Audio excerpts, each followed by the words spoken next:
Et konnichiwa à toutes et à tous. On se retrouve pour la nouvelle vidéo sur l'unboxing de la PS5 qui vient juste d'arriver. Tout juste, toute fraîche aux côtés de la Series X. Donc on va sans plus attendre l'ouvrir. Juste avant l'heure fatidique, on va juste détailler un petit peu le packaging. Alors packaging, tout simplement, bon, assez classe, hein. Classique, pas de fioritures, rien du tout. Bon, jusqu'à 8K, 4K en 120 fps, HDR bien entendu. Voilà, la bête elle fait son poids. Hop, on peut retrouver l'arrière du package. Voilà. Avec la DualSense de fourni dedans. Le socle. Voilà. Donc on est sur une console next-gen également, à l'instar de la Series X. Vous avez une version digitale, une version support physique. La version digitale est identique, si ce n'est le lecteur de disque, à la version physique. Contrairement à la Xbox Series X où la Series S est un poil moins puissante et n'affiche pas la 4K en natif. Sur celle-ci, donc du coup, on est à peu près sur la même caractéristique à 2 teraflops près. Tout est une question d'optimisation de la machine par les développeurs. On a un SSD aussi très rapide dessus qui va vous diminuer les temps de chargement. On a 825 Go de disque dur. Simplement, comme la Series X sur son disque dur, il y a une partie qui est prise par l'OS ou par d'autres fonctions. Vous avez donc, il vous reste 664 à peu près gigas de RAM de dispo. De disque dur. Donc, on va prendre le petit couteau qui va bien. Voilà. Puis après, on se fera un petit comparo au niveau des tailles. La taille, ça compte des fois. Allez, c'est parti. Let's go. Alors, on va ouvrir ceci.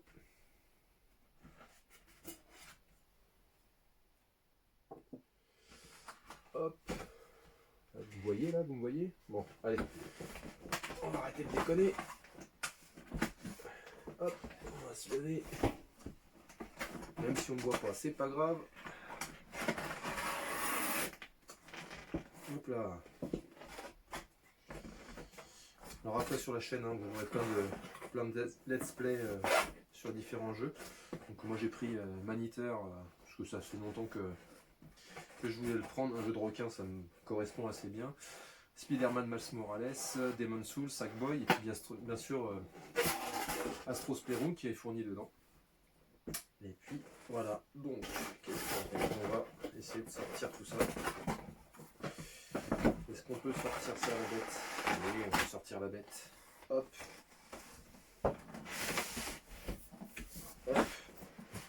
C'est un peu ouvert donc c'est un peu la galère. Ça m'apprendra. On va essayer de ne pas faire tomber le. Elle pèse. Elle pèse. Voilà, on fait tomber un peu, mais c'est pas bien grave. Tac. Hop. Vas-y, voilà. Ça vous dérange pas, on va faire un petit peu de ménage. Hop, la DualSense. Hop, les jeux. Tac, tac, tac. Je vous présenterai ça au cours des prochaines vidéos. Sackboy, on le présentera avec ma fille, hein, pour voir les sensations à la DualSense. Hop. Donc en direct live. Hein. Hop. On débarrasse tout ça. Hop, on débarrasse la boîte de la Xbox, la manette. Là, vous pouvez découvrir de nouveau la Series X. Voilà. Tac. Enfin, plutôt à l'envers, de ce côté-là, c'est mieux. Elle prend vachement les traces de doigts. Mais bon, elle est assez claire à cuire la bête parce que c'est une bête quand même. Alors, qu'est-ce qu'on a là? Qu'est-ce qu'on a là? On a la DualSense. Hop. Que nous retrouvons ici. On s'attardera un petit peu après sur la manette, parce que c'est là où il y a le plus de nouveautés finalement. Voilà. Plutôt, j'aime bien, j'aime beaucoup. Tac. Hop. On vire ça. Pas besoin du couteau. Les différentes notices. Alors qu'est-ce qu'on en fait de ça, hein, comme tout le monde. On le jette. Ensuite, qu'est-ce qu'on peut avoir? Allez, on va se mettre à genoux. Et puis, auprès de Sony. je jure, je suis pas vendu. Alors, on a le câble d'alimentation. Ça tardait dessus aussi un petit peu. C'est des choses que j'affectionne particulièrement parce qu'avec pas mal d'appareils à la maison, au bout d'un moment, il faut un peu de longueur de câble. Ouais, c'est raisonnable, mais c'est pas foufou. Hop, on verra ça après. Alors, on va virer le premier casier. On va vérifier qu'il y a. Ah, mais si, il y a encore des choses. Le câble de recharge de la manette, je suppose, en USB-C. Donc, directement une charge un peu plus rapide que la normale, hein, qui va vous permettre de recharger la manette. Mais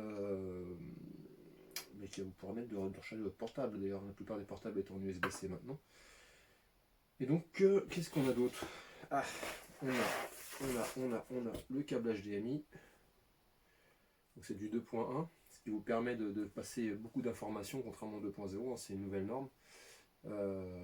Si vous avez l'écran adapté, donc en 120 fps, hein, c'est les nombres de frames, nombre d'images par seconde.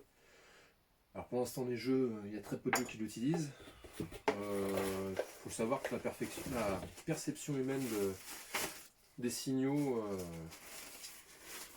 de 60 jusqu'à 90, c'est bon. Après, on voit plus grand chose. Mais bon. Alors nous avons un petit socle ici. Un petit socle. Ouais. Pour l'attacher. Bon, il est pas mal. Donc là, voilà, vous découvrez la petite vis ici. Tac. Hop, j'espère qu'on voit. Ok. Ok. On va s'attarder aussi là-dessus. D'accord. Bon, on voit ça après. Donc la boîte, hop, on va la poser sur le côté. Alors, bah il nous manque la bête en fait. Il nous manque la bête, qu'est-ce qu'on fait? On la sort? Allez. Je parle de la console, hein. Je parle pas d'autre chose. Ne faites pas dire ce que j'ai pas dit. Allez, c'est parti, let's go. Si j'y arrive. Je me dis, pèse un âne mort, j'ai l'impression de retrouver ma Xbox One il y a très longtemps. Voilà, je suis en train de faire le ménage en même temps. Hop. On va poser la boîte également. Et hop là. Hop là. Hop. Ah ouais. Non, je suis pas très précautionneux pour le coup. Hop là, donc c'est une console, je leur dis, mais c'est une console qui coûte le même prix que la Xbox Series X, hein, 499 €, sauf que vous n'avez pas les moyens avantageux du Xbox All Access qui vous permet de la payer par mois. Donc là c'est cash. Donc les petits gants d'usage, hein, que j'ai ressortis pour découvrir la bête. Bon. Il y en a beaucoup qui préfèrent la Series X à la PlayStation. Hein. Je pense parce que ça donne un aspect futuriste un petit peu aussi. Je sais pas si vous rappelez de la 9 box aussi qui était un petit peu comme ça. Mais non, mais elle claque. Franchement, moi je kiffe. Allez, hop. On peut bien la voir. Hein. Bon, elle est très jolie. Hein. Port USB-C, un port USB classique sur le devant. Sur l'arrière, vous avez deux ports USB 3.0. Un port Ethernet, un port HDMI et la sortie donc alimentation. Donc vous n'avez plus d'optique du tout, de sortie optique comme sur la Series X, il n'y en a plus. Donc le halo, la partie centrale ici, forcément on va prendre bien la poussière, encore peut-être plus que la Xbox. Donc cette forme là, si vous voyez bien ici, vous voyez les aérations conçues exprès à la manière de l'Xbox d'ailleurs, à évacuer la circulation d'air chaud du haut processeur par le haut et un peu sur la façade. Donc voilà, qui diffuse pas qu'à un seul endroit. Il n'y a plutôt joli. Hein. Bon, on va enlever tout ça. Hop. Hop, hop, hop. Hop. Alors moi je vais la mettre, alors vous pouvez la mettre comme ça avec le socle. Encore avec le socle qui se met en dessous. Et moi je vais la laisser, très franchement, je vais la laisser comme ça. Voilà. Je pense qu'elle a plutôt la classe. Avec son petit ventre ici là. Non, plutôt joli. N'hésitez pas en commentaire à me dire ce que vous en pensez, parce que moi j'aime bien quand même. Allez, on est reparti. Maintenant, elle est debout, son socle est posé. Donc, petite vis, vous basculez votre socle, la petite vis est à l'intérieur, pardon. Vous la déclipsez, vous enlevez le petit clips à l'arrière de la console. Et vous avez, hop, on va la zioter, hop là. Vous avez deux pattes ici.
Tac, tac, tac. La deuxième manette. Hop. Ouais, histoire de jouer à deux quand même, parce que moi, les jeux en ligne, c'est sympa. Hein. Je n'ai rien contre. Simplement, moi, mon truc, c'est quand même de jouer avec des potes directement à la maison. Hop. Donc la manette est à 69 €. Elle embarque des technologies assez intéressantes, donc j'ai hâte de la tester aussi. Avec le retour haptique, alors c'est juste la vibration HD hein, quelque part, mais aussi des gâchettes avec retour adaptatif. Donc vous avez vos gâchettes ici qui vont résister en fonction de ce que les développeurs auront imaginé pour le jeu. C'est-à-dire qu'avec Call of Duty par exemple, selon les armes, vous allez avoir une résistance et une cadence de retour de force qui ne sera pas la même en fonction des armes. Elle est vraiment jolie hein, quand même. Là sur la crosse, vous avez tous les petits symboles. Tous les petits symboles PlayStation qui vous servent de grip quelque part. Alors les sticks sont toujours à peu près les mêmes. Hein. Vous avez un bouton Create maintenant à la place qui remplace le bouton Share. Apparemment le logiciel de création de la PlayStation était déjà évolué, mais là il a évolué encore. L'autonomie, paraît-il, c'est sensiblement la même chose que sur la DualShock 4, pardon, de la PS 4. Après, vous pourrez recharger en USB-C, donc ça ira peut-être un peu plus vite, ce que je vous disais tout à l'heure. Toujours pavé tactile. Bon, mon seul souci, je vous l'ai déjà dit, mais c'est au niveau du gameplay asymétrique de la Xbox, pardon. Là, vous avez un gameplay complètement symétrique, et c'est vrai que pour ma part, c'est juste subjectif, j'ai un petit peu plus de mal. On reviendra sur la manette. Si vous avez des crosses qui sont terminées un peu plus de façon un peu plus abrupte, donc c'est plutôt sympa. Hop. On va revenir tout à l'heure sur la manette. On va ouvrir, voyez-vous, le plug, le kit charge, pardon. Tac. J'ai l'impression. Oh, alors, je suis pas doué hein, là-dessus. Tac. Hop, hop, hop. C'est parce que la languette tire un petit peu. Alors, je sais pas ce que ça donne. je sais pas si ça prend de la place ou pas. Toujours une petite boîte. Voilà. Pareil, ça on va mettre de côté. On va mettre de côté. Tac, tac, tac, tac. Ça devient un peu le bordel hein, quand même. Bon. Hop. Alors, la petite notice. Voilà. Le câble d'alimentation du kit de recharge. Et vous avez le plus important, la recharge des manettes. Regardez ça. Bah, qui ressemble à sa petite sœur. Qui ressemble à la PS5, mais comme deux gouttes d'eau. Déjà dans l'autre sens ça aurait été mieux. Voilà. Deux mini consoles. Bon, vous serez obligé de le mettre dans l'autre sens, bien entendu. On va essayer, tiens. On va essayer de se mettre, bien avec la manette. Et hop, regardez ça. Ça ressemble un petit peu à la PlayStation 5 quand même. Enfin, un petit peu, même beaucoup.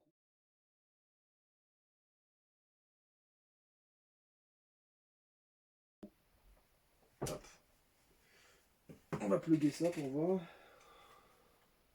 Est-ce que ça se plug bien? Est-ce que c'est dans le bon sens?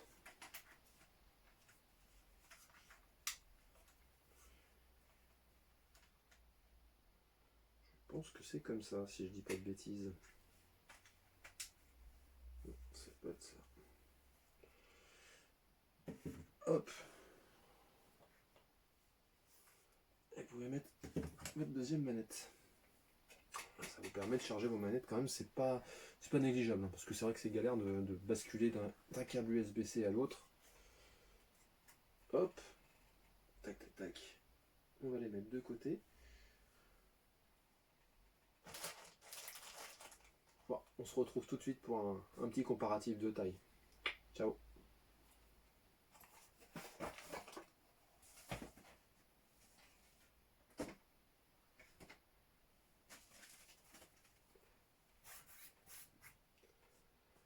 Allez, c'est parti pour le comparatif de taille. Donc on a la PS5 ici, joli monolithe, assez balèze. Donc pour montrer un petit peu la Xbox Series X, à côté. Ah ouais, quand même, hein. D'ailleurs, elle pèse aussi, hein, mais elle est plus compacte, donc peut-être un peu plus facile à reprendre. Donc voilà. C'est quand même une sacrée belle bête, vous avez deux belles consoles. Comparativement aux anciennes consoles, c'est-à-dire que vous avez la PS4 qui était compacte, alors c'est pas la PS4 Pro, hein, c'est la PS4 première du nom. Hop, j'étais pas passé sur la Pro, très honnêtement. Voilà. Et celle-ci, hop, les aléas du métier. La PS3, hop, qui est ici. Vous avez quand même un sacré monolithe en plein milieu. Et de l'autre côté, vous allez pouvoir avoir hop, la One X, tac tac tac, la One X et la 360 par exemple. Hop, on va la mettre dans quel sens? On va la mettre comme ça. Hop là. Donc vous voyez déjà, c'est assez balèze, hein. C'est assez gros. Alors, on peut s'amuser à comparer aussi sur différentes tailles. Alors on va décaler, hein. On va se décaler ça avec la PlayStation 3 ici. On va la basculer comme ça, hein, pour être sûr. Du coup, hop, la PS4. Et on va s'amuser un petit peu à comparer avec les anciennes consoles des générations. Je vais même peut-être vous rajouter une console quand même. Je vais vous rajouter la PS2 parce qu'elle traîne dans le coin. Comme ça on aura fait le comparo au complet. Hop. Bougez pas, je reviens. Et la PS2. Voilà. Comme ça vous avez la totalité des consoles des dernières générations. Il manque la Xbox, mais celle-ci, elle est loin maintenant. Donc voilà, vous avez quand même la plus grande des consoles qui est ici, qui passe assez bien quand même à l'intérieur, je trouve. Voilà. Y compris la Xbox aussi. Donc, ce que je disais tout à l'heure, on va déposer les demoiselles. Hop. Tac. Et tac. On va laisser les Xbox, parce qu'elles ne dérangent pas. Puis on va faire juste un petit comparatif. Somme toute inutile dans l'âme, mais c'est toujours bon de se rappeler un petit peu les consoles. Voilà. Tac. On a la Super Nintendo. Vous avez ouais, toute petite console hein, quand même. Hein. D'accord. Pas de soucis particuliers. Ça, rien de particulier.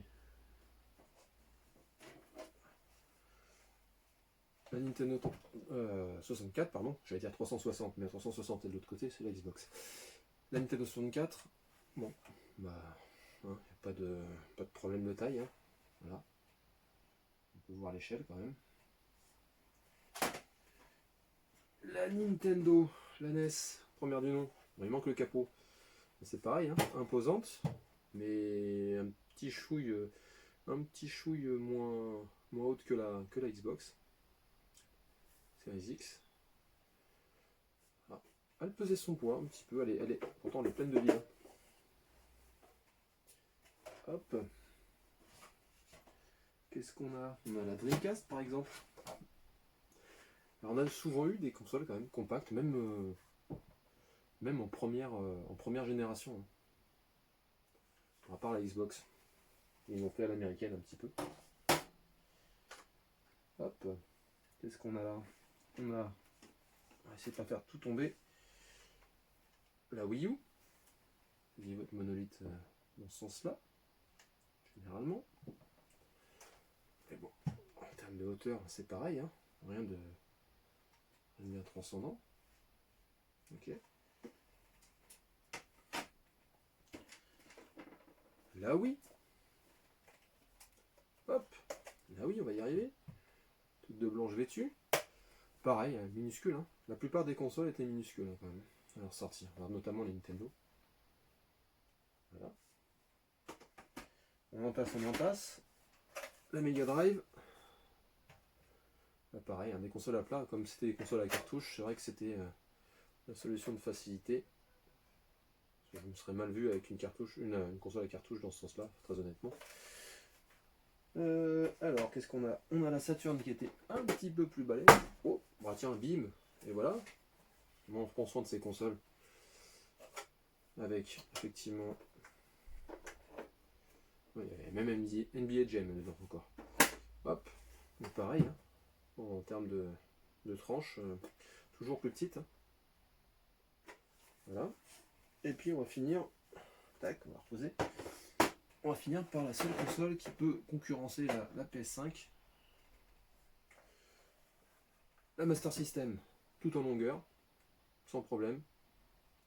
Reste à savoir, en hauteur. Ah, on n'est pas loin. On n'est pas loin, il manque quelques centimètres, mais on n'est pas loin. Ça, c'est l'histoire d'une vie, ça, il manque toujours quelques centimètres. Allez, voilà, comme ça on a fait le tour. On a fait le tour. Dernier petit comparatif. Une console qui concurrence un petit peu la PS5.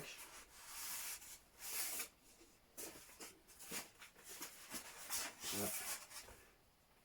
Comparatif qui n'a pas de sens, mais qui n'a pas de prix. C'est une console Bandai électronique. Voilà, on était loin de tout ça.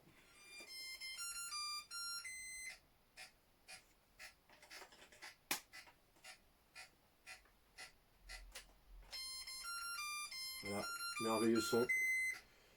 Voilà, là on arrive sur la concurrence, le concurrent de la PS5. Voilà, on peut jouer à deux. On peut jouer à deux, hein, je vais vous montrer. Hop. On peut jouer à deux.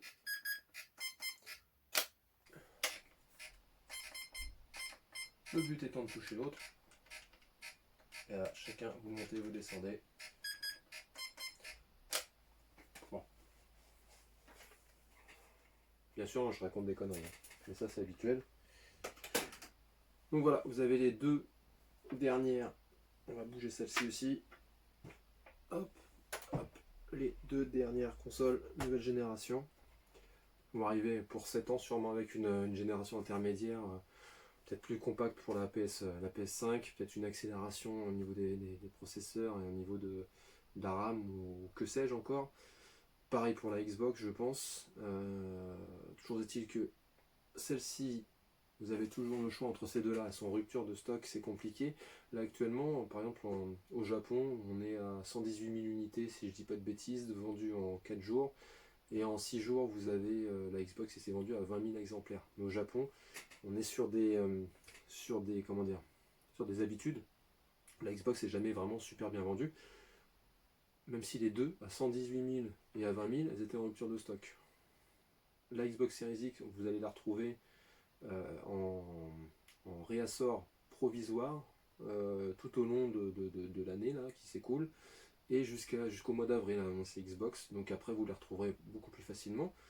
Donc je répète que vous avez le Xbox All Access qui vous permet de la payer 32,99 ou 24,99 pour la Series S.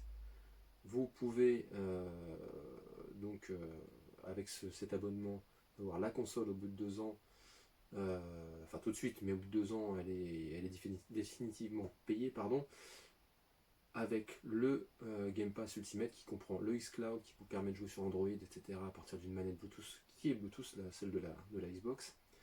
Vous avez le Game Pass classique, donc vous avez 370 jeux, Xbox 360, Xbox One, One X forcément, et Series X. Vous avez la rétrocompatibilité sur les jeux de 360 One X sur celle-ci. Donc c'est pas négligeable non plus. Vous avez une grosse bibliothèque. Je pense que dans le futur, pour ceux qui jouent pas souvent ou qui veulent vraiment s'acheter une console, celle-ci est idéale. Même s'il n'y a pas d'exclus pour le moment, même si la manette elle a de légères modifs, alors on ne les voit pas forcément. Il y a des choses qui ont été dites, il y a une chose qui n'a pas été dite. Alors vous avez le bouton share, voilà, qui se trouve ici, qui vous permet d'enregistrer avec un disque dur externe jusqu'à 1 heure de vidéo. Donc c'est plutôt pas mal, c'est ce que je fais, hein. Voilà, je ne me cache pas. Je fais avec les moyens du bord. Par contre, vous avez les griffes qu'il y a derrière. Après retour d'utilisation, je pensais qu'ils étaient vraiment plastique, contrairement à ceux de la Elite. Et bah mine de rien, ça accroche bien, ça vous fait pas suer les mains, c'est plutôt pas mal. Les gâchettes, pareil, hein, pour le petit grip. Et vous avez ce léger décrochage au niveau du LB RB. Vous avez la partie plate, voilà, la partie plate ici, et vous avez juste une partie un tout petit peu inclinée qui était présente dans les autres manettes, mais qui était légèrement moins prononcée. Enfin, elle tenait beaucoup moins bien en main. C'est-à-dire que là, vous pouvez rester, vous n'êtes pas obligé d'appuyer sur le plat du RBLB, vous pouvez appuyer légèrement derrière, sans toucher les gâchettes qui sont à l'arrière, et basculer tout de suite sur les autres s'il y a des jeux qui utilisent cette fonctionnalité. Mais je les trouve, moi je les trouve très très ergonomiques. Ça n'empêche que face à la PS5, il va falloir que Xbox évolue au niveau de ses manettes dans cette génération. S'ils veulent pas perdre la bataille, je pense qu'ils n'auront pas le choix. Donc vous avez cette offre là avec la Xbox. Le ePlay, donc c'était un ancien système EA qui est intégré directement dans le Game Pass. Donc vous avez accès au FIFA 20, NBA, UFC, etc., etc. Et les démos de tout ce qui est dernièrement sorti, l'UFC 4, FIFA 21, Rock Squadron, etc. C'est des démos de 10 heures. Vous avez 10 heures de jeu possible. Donc ça c'est plutôt... Et le Xbox Live donc, qui vous permet de jouer sur Internet. Donc vous avez une console qui est complète. Pour un moment, il n'y a pas d'exclus. À côté, vous avez la PS5 avec un disque dur un peu plus petit. Bon, l'un dans l'autre, ça se joue. Vous n'avez pas le quick resume comme sur celle-ci qui vous permet de passer d'un jeu à l'autre en démat notamment très très rapidement. Mais en tout cas sur les versions PS5, il semblerait qu'il n'y ait pas beaucoup de temps de chargement également, comme sur Series X. J'ai pas encore testé, je vous ferai le retour, il n'y a pas de souci. Donc là vous avez les faceplates là ici, ça se détache aussi. Donc dans un avenir proche, je pense que Sony va vendre ses faceplates pour un peu décorer les consoles. Donc vous avez une console assez design aussi, hein, je trouve. Une manette qui se retrouve ici, qui est quand même une révolution en soi. Si, et seulement si, les développeurs l'utilisent correctement. C'est-à-dire, et je ne l'ai pas encore testé, pour l'instant c'est que des dires, hein, pour moi en tout cas. Donc c'est-à-dire que vous avez tout ce qui est retour haptique, donc tout ce qui est vibration à l'intérieur de la manette, qui vont se répercuter sur l'ensemble, sur des ondes qui vont passer d'un côté à l'autre, avec plus ou moins d'intensité. Donc à la manière un petit peu sur un Switch, sur un One to Switch, ou sur un jeu, vous avez un jeu où vous devez compter les billes, et c'est extrêmement bien foutu.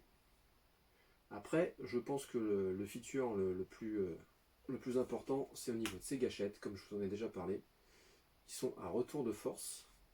C'est-à-dire que là, pas de retour. Par contre, selon les jeux, donc selon les développeurs, comment ils auront intégré cette fonctionnalité sur leur jeu, va vous permettre, quand vous bandez un arc, par exemple, d'avoir une résistance. Quand vous allez conduire ou avoir une roue cassée, peut-être que voilà, vous allez avoir du mal à accélérer. Voilà, enfin, on peut s'imaginer plein de possibilités avec un degré qui change du tout au tout. Donc c'est une manette qui est ergonomiquement qui a changé un petit peu. Alors je sais pas si je l'ai avec moi. Et bah si, regardez, hop, tac, on va chercher. Hop là, on y est. Donc là, on a la manette PS5 à ma gauche et à ma droite la manette PS4. Donc vous avez plus ce bandeau lumineux. En fait, vous avez à peu près les mêmes touches. Vous avez une ergonomie qui est un peu plus sympa. Donc plus de grip. On va reposer celle-ci. Plus de grip. Donc qui sont ici, hein, qui sont pas au niveau des gâchettes, mais uniquement au niveau des poignets. Une fin de poignet qui est très abrupte, mais en fait, finalement, qui tombe bien dans la main. Alors peut-être qu'à terme, il y aura peut-être certaines personnes qui seront légèrement dérangées par cette partie-là. Et vous avez donc le petit liseré ici qui vous permet de savoir si la manette est chargée, si des fois, si vous pouvez, intégrer certaines capacités dans les jeux, etc. En fonction des développeurs qui ont pris cette fonctionnalité en place. Donc voilà, on est parti là-dessus. Sur la PS5, on a le PS Now qui est payant également. De mémoire, si je dis pas de bêtises, il y a une dizaine de jeux PS4 qui sont intégrés directement dans la boîte. Enfin, dans la boîte, je m'entends. Dans le service, donc des jeux de très bon calibre. Vous pouvez toujours faire tourner, je vais y arriver, hein, vous pouvez toujours faire tourner vos jeux PS4, la plupart sont compatibles, allez, ils disent 99, mais je pense qu'on est plus proche des 95, mais c'est déjà exceptionnel. Par contre, impossibilité de faire tourner vos jeux PS3, vos jeux PS2, vos jeux PS1. Celle-ci sur toutes les générations, hein. La 1, la 360, la One et la Series X. Là, PS4 uniquement, une grosse partie du catalogue. Mais les autres jeux, il faudra les prendre soit en démat sur le PS Plus, etc., etc. Vous avez un jeu qui est intégré dedans, c'est Astro's Playroom, qui est développé par Japan Studio. Le directeur est un Français. Grosso modo, il a fait une bibliothèque de l'ensemble des fonctionnalités de la DualSense présent dans le jeu. Donc on y fera un tour avec ma fille pour voir ce qu'elle en ressent aussi, parce que du coup moi je ne l'ai pas essayé, mais elle va l'essayer.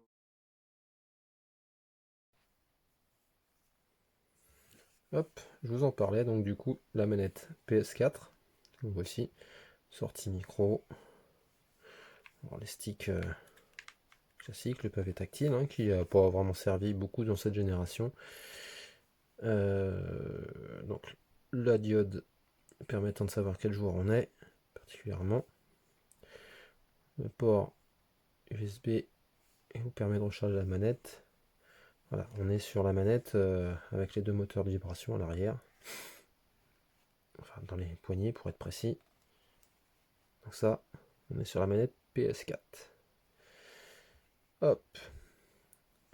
On passe sur la manette PS5.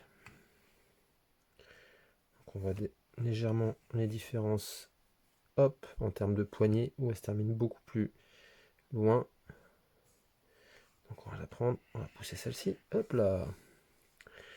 Donc ici, vous avez bien les deux boutons classiques, ici. La croix qui est devenue transparente, qui donne un aspect un peu futuriste.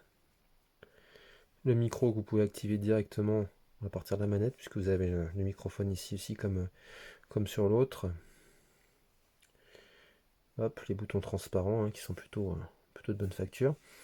Donc ici, les fameuses gâchettes adaptatives qu'on retrouvera sur les différents jeux. À l'arrière, rien de révolutionnaire, si ce n'est un léger grip. Je vous montrerai ça en photo. Tac, voilà. Bon, ça c'est pour la manette PS5. Et même si ça fait pas partie de l'unboxing, je préfère quand même repréciser les choses. La manette Xbox One, voilà, qu'on a là, avec les sticks, l'accroche des sticks, etc. Pas de souci.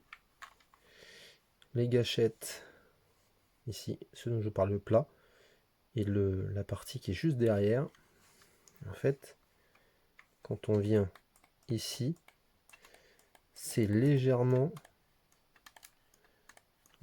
plus confortable sur la Series X.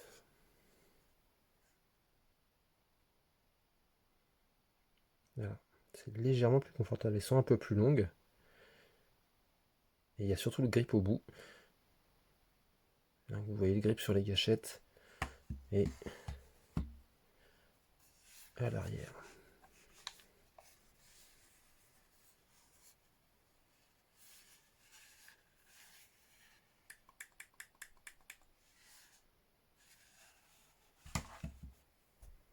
Du coup, vous avez cette bibliothèque là qui est à disposition des développeurs pour les autres jeux. Parce que vous avez à peu près toutes les fonctionnalités de la DualSense qui sont intégrées dans ce petit jeu qui a une petite durée de vie mais qui est loin d'être une démo technique.